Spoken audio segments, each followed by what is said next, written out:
चला तर काय बनवायचं तुम्हाला दाखवते. कैरी घेतलेला आहे, कैरी चटणी कशा बनवायचं दाखवते तुम्हाला. कांदा चिरून घेतलेला आहे, हे बघ कैरी चिरून घेतले, डाळ रात्री भिजून घेतलेला आहे. चला तर सगळं मिक्स करून ना चटणी वाटून घ्यायचंय. चला हेला जरा बारीक वाटून घेतलेला आहे. आता टाकणार आहे कैरी.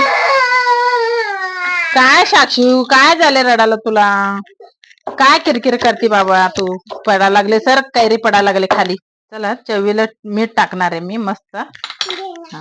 कांदा तुम्हाला जास्त पाहिजे जास्त टाका, कमी पाहिजे कमी टाका.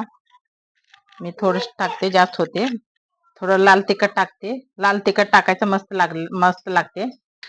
ह्याच्यात काय नाही टाकायचं, आता एवढंच टाकायची. चला तर सगळं तयार केलेलं आहे. वर खाली करायचा. हळद नाही टाकायला.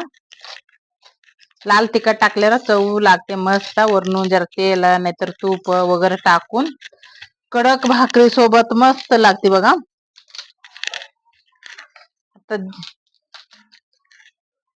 तुम्हाला नंतर दाखवते. मस्त चटणी तयार झालेला आहे. चला तर मी घेतलेला आहे बघा. ह्याच्यात थोडं तूप असलं तर तूप टाका, तेल असलं तर तेल टाका. आम्हाला तेल आवडते, तेल टाकते मी. हे बघा कडक चपाती घेतलेला आहे.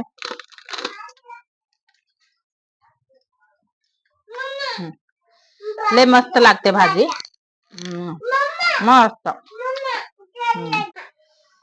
कैरी चटणी बघा तर, कांदा कैरी चटणी अशी आहे बघा आजचं जेवण. बघा आजचं असं आहे बघा जेवण. कैरीची चटणी असं आहे. दुपारच्या चटणीला भाजी सोबत भाकरी सोबत चांगलं लागते खायला. उन्हाळ्यात मस्त लागते असं भाजी. कसं आहे, लाईक करा, कमेंट करा, कळवा.